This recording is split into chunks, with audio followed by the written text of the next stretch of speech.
Hey, it's Jeff with BBQplus. We're into the guts of this thing. This is a Louisiana smoker that had an old controller that wasn't working.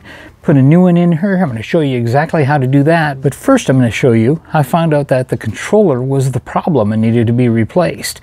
We're going to go through some simple troubleshooting steps to find out if the igniter is going to work, the fan, all these other components, so we can arrive at the fact, do I need to spend $12, $15, or $60 to fix this?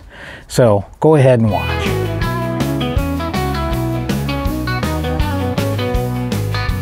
Hey, it's Jeff with BBQplus. So today we got a smoker that we need to do some testing on.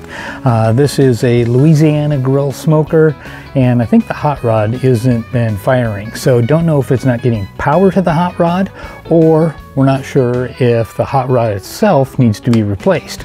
So we're gonna just use this digital multimeter and just do some basic testing and show you just how you can check it out for yourself. Now, this happens to be a Louisiana grill, but maybe you've got a Traeger grill or a Pit Boss or any of these other brands, and you can use the same information to test out whatever you're using.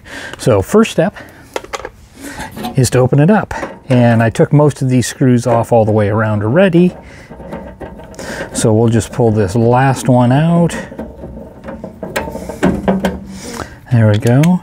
And I like using these little holders.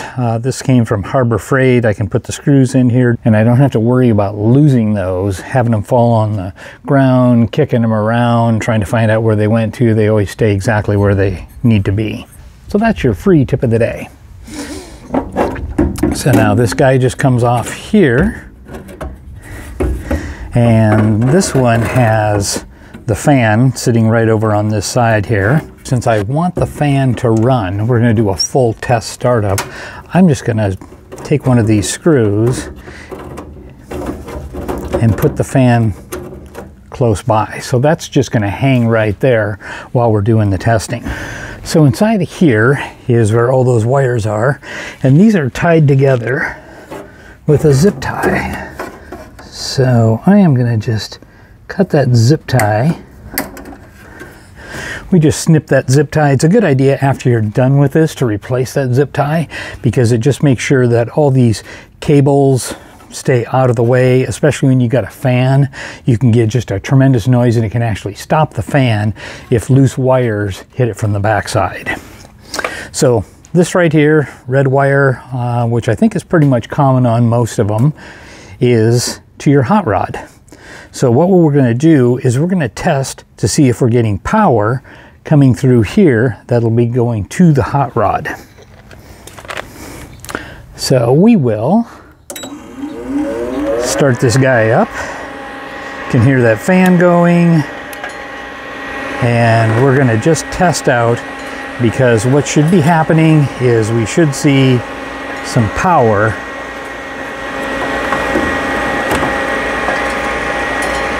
Should see some power going there.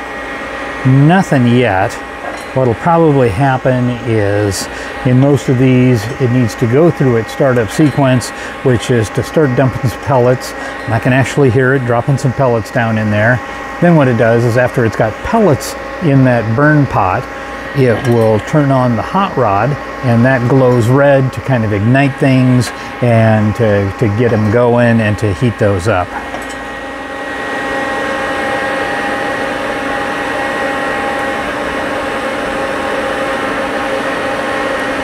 Okay, I'm seeing nothing through there. No power, no voltage detected there. We are going to give it a few minutes.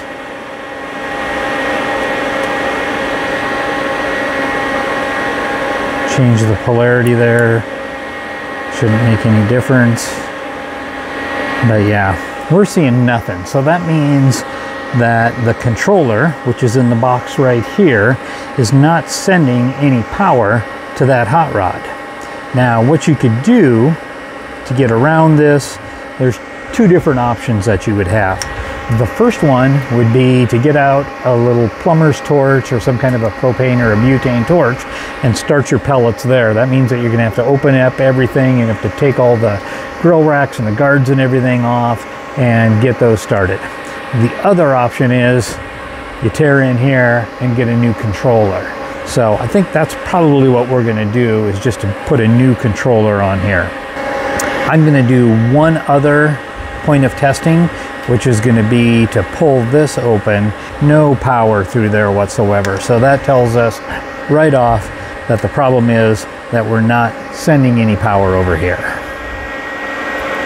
So the next thing is we're going to test out the hot rod itself. So I've got this set to this little symbol here for continuity test. We see a 1 on the display. Yeah, so we do see that we've got some numbers here, which means that this is working. We do have current flowing. We are able to flow current back through there. So we know that that hot rod is okay. We've just determined that we are not getting any current coming to the hot rod. So we're going to take a look at this connection right here, probably see if we can clean that up a bit, since that does have the red wires that ultimately go to the hot rod. If that's not the case, then we're going to look inside here, see if there's any obvious loose wires, and if need be, we'll just go ahead and replace that controller. For a Traeger, you can find these on Amazon for $25 to $30. You can get more advanced ones for $150 or $200 if you really want to upgrade. For this guy, a Louisiana Grill, I think they run a little less than $70 on Amazon, and they're the factory unit, so you can try that also. So we're gonna dig into this a little bit more and see what we find out. So unfortunately on here, so far it wasn't the $12 item that needs replacing as a new hot rod. It looks like if we don't find the free solution with a connection here that's causing a problem, or maybe a loose wire on the back here, it'll be that $70 replacement of the control unit. So hopefully we have a little bit of luck, but let's dig in here just a little bit deeper. So to go any further, we're going to make sure that we're unplugged. There's just a couple of screws on here that remove that control panel.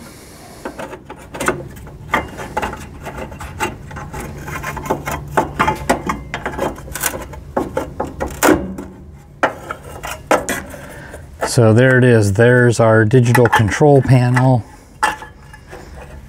and the wiring that goes in there. You see that this does have a connection here, so we're gonna just double check that also to make sure that there aren't any issues just with the connectivity in there, to make sure that they're in tight. This does have a fuse right here, but in visual inspection there, the fuse looks great. Nothing would probably work if that fuse wasn't operational. So this one does have some age on it. So visual inspection here, boy, those look clean and no problem there, so I don't think that that's the issue. Let's check this one right here.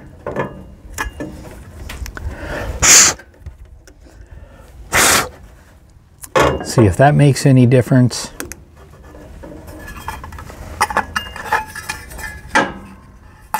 Yeah, everything appears to be just fine with those. So we're going to take these two screws, mount this back in.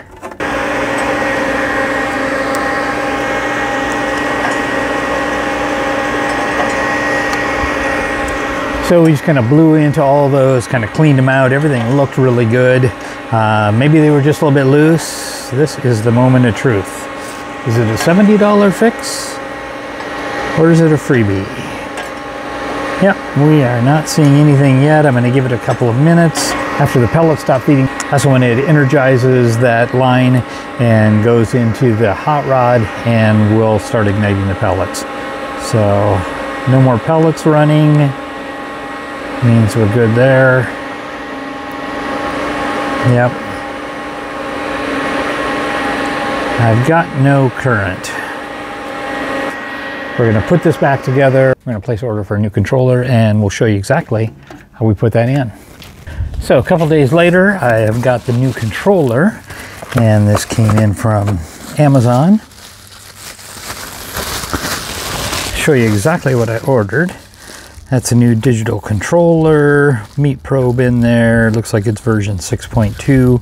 Everything on here, connections and everything, look exactly the same as what I currently have in here. So this is going to go in place of where the other one is on the front side here. So we're going to open this back up and make it all happen.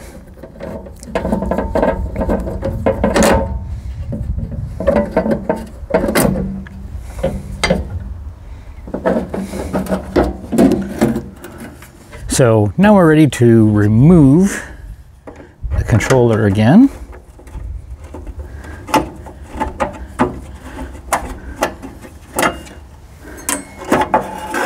I guess we should note that this is unplugged. We definitely don't want to have it plugged in while we're going into this level of electronics.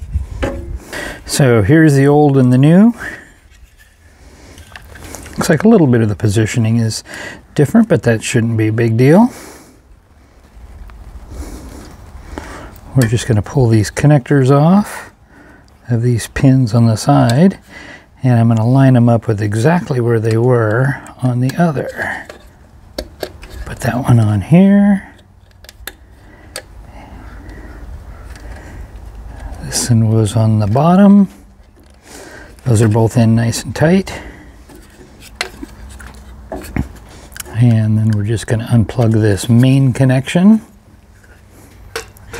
Put the old one aside. And new one goes right into place. So I don't think that could have been any easier. We're going to hit the on button here. That's good. The fan starts. I hear pellets starting to drop in, and we're seeing that it's set to start out at 375 degrees. So that's all good. Now what I'm going to do is just take a look inside, and since I've got the lid open, I'm seeing that pellets are dropping in. So the next step is for that hot rod. And I can actually smell it already. I can smell that that hot rod is heating up, and we're getting some smoke starting to come out. So there we go. We've got that hot rod down underneath. The pellets are dropping in, and we're seeing a little bit of smoke come out now. So that is a very good sign. That means that it was our controller that was the issue. Now we are firing up that igniter, and all is going to be good. So this is a great success. Looking down inside there, we can even see that that igniter is just glowing red hot. So that's why we got the great smoke happening right there. So that's a great sign. We got smoke in there, we've got ignition in there, the fans are all working, the controller's working great. So now all I have to do is just tie everything back together, button it up, and we're going to use this, smoke up something great. So hopefully this helps you understand a little bit more on your Louisiana grill, or maybe it's a Traeger or a Pit Boss or a Yoder, one of those other models, and you want to find out if your igniter is working or not, or if you might have some other issues. Hopefully this helps you to be able to understand exactly what's going on, how to do some troubleshooting on your own, and then if you need be, how to replace a controller. It's pretty simple to do. Go out and smoke something great in your backyard this weekend. From BBQplus, thanks for watching.